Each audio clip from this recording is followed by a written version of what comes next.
Spider-Man, arguably the most popular superhero on the planet. At least top 3 alongside these guys right here. Anyways, despite him sharing the stage for being the most popular hero, I believe that he's got a great case for being the greatest superhero of all time. And here are the reasons why. I think one of the main reasons for Spider-Man being the greatest is the character itself. What? Is that even a sentence, dude? What I mean is that the characteristics that make him great. Nice English, asshole. He's not one of these characters that's extremely overpowered. Does that mean that he's weak? Absolutely not. He's extremely strong. But he's not someone that's on the same level as Thor or the Hulk in terms of strength level. And he's not someone on the same level as Iron Man in terms of financial resources. And that's a bit refreshing, to be honest. It's a lot more relatable because he's someone that's just not being given everything. Instead, he's a normal student that's trying to balance the superhero life alongside his normal life. A life where he's a top level student, tries to have a normal social life, and just have a girlfriend. You know, normal things that every human goes through.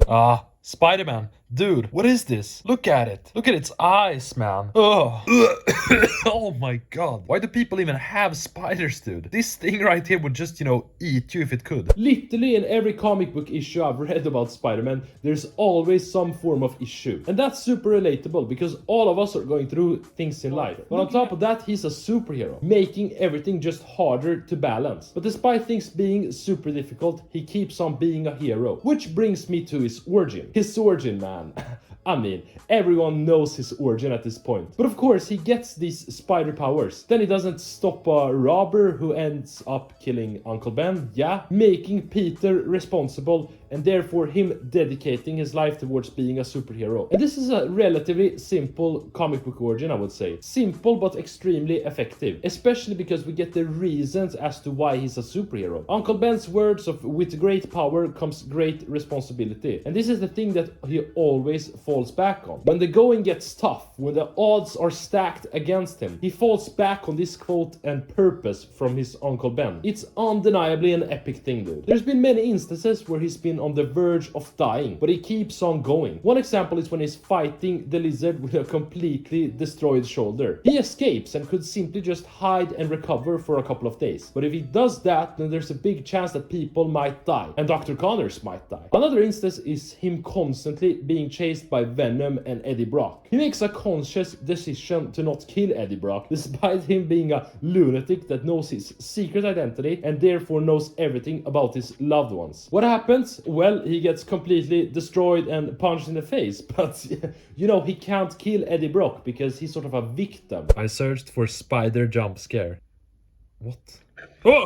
I mean, here's another instance. He's literally fighting in a different country alongside Captain America and Silver Sable. They were doing some weird mission and he got paid for it. But then she was like, this is the end of your payments, they don't come along anymore. But he knows that him not joining might result in people dying. So of course he joins this random quest with Captain America and Silver Sable. And this has happened several times with Silver Sable, where she's just telling him, hey, you're not getting paid, so you can just leave. But of course he tags along because, he thinks back on the thing that Uncle Ben said. Absolute brilliance. Something that maybe characters like Superman and Flash simply don't have. I think the second major argument for him is the villains that he has. And it is safe to say that his villains gallery is one of the 2 best in comics. His only competitor really is Batman. But anyway, looking at Spider-Man's rogues gallery, you have the famous, or I should say the infamous something villain Green Goblin. Green Goblin is arguably the greatest villain of all time, despite him having such a limited role in the comics in comparison with other villains. But what makes him stand out is the psychological warfare he's had on Peter. The fact that he literally found out his secret identity and just captured him outside his Aunt May's house and dragged him across New York. Somehow he managed to escape and Green Goblin just got some form of amnesia. Anyway, I think the main thing with Green Goblin is that he's someone that completely destroyed Peter. Destroyed him by killing his love interest Gwen Stacy. This was a dark story back in the day. Dark and gritty and just making everyone in the room uncomfortable. Especially Peter, like he was completely destroyed after this event. Feeling that him being Spider-Man resulted in both Gwen and her father dying. Other notorious notorious villains are of course Dr. Octopus. I would argue that he's probably Spider-Man's greatest villain, mainly because Green Goblin died relatively early on in the Amazing Spider-Man comics, and he was really the only villain that died, sort of. The rest of them just kept making appearances for like 40 years, Dr. Octopus being the primary one. The interesting thing about Octopus is that he's always had his own personal goals that he wants to reach. Some form of scientific goal, or him ruling New York, or just getting filthy rich. Spider-Man's really not in his interest most of the times. Instead, Spider-Man's just someone that's in the way. There was one comic where Doc Ock put the Sinister Six back together and wanted them to send out a form of gas that would affect the planet in a bad way. Of course, Spider-Man gets completely beat up by the Sinister Six, making him inhale the gas. But despite these things, he keeps fighting 24/7 to defeat them and save the planet. Anyway, moving on from Dr. Octopus and to potentially the best villain yet, Venom.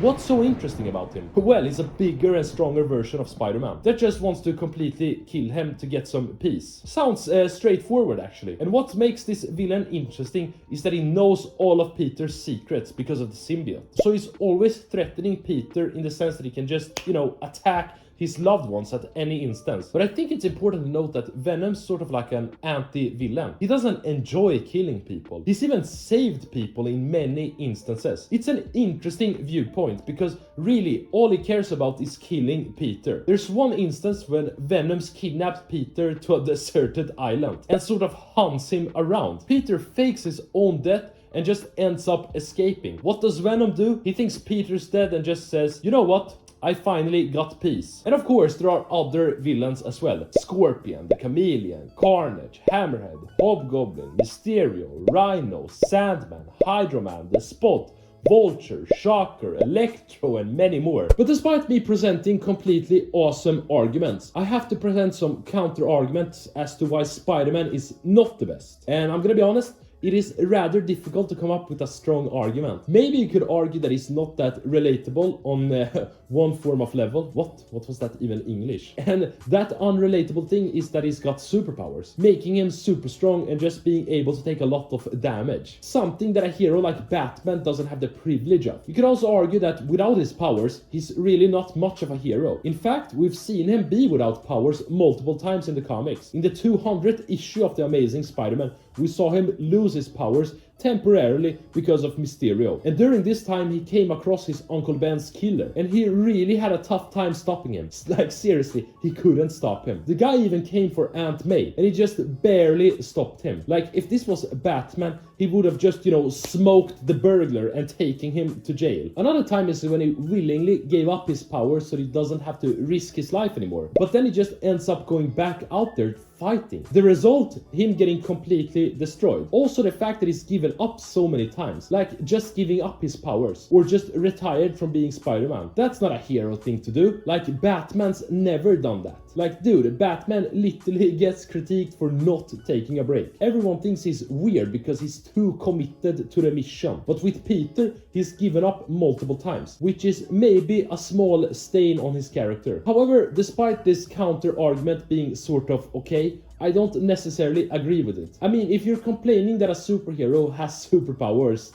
then I don't really know what to tell you. It's what you do with the powers. Villains choose to use their powers for bad things, while heroes use them for good things. Anyway, looking at the part of him quitting, I think that argument lacks a bit of context, which is that heroes like Batman don't go through as much as Peter on a personal level in terms of social life and economical situation. Peter's constantly struggling for money and he's always worrying that he might end up getting killed one day, which would just completely destroy Aunt May. Also, Batman doesn't get nearly as much hate as Peter does from the city. The Daily Bugle hates Spider-Man. Civilians don't like him. Literally is out here saving lives and people are criticizing him. So of course he's going to reach a breaking point, especially when him being Spider-Man has led to the loss of so many lives as well. Gwen Stacy died because Green Goblin knew his identity. Captain Stacy died because Peter insisted on finding and fighting Dr. Octopus on a rooftop when there was civilians on the ground. Crumple all of these things together and of course he's going to break down. So, to make a long shitty story short, the main reason as to why Spider-Man's the greatest superhero of all time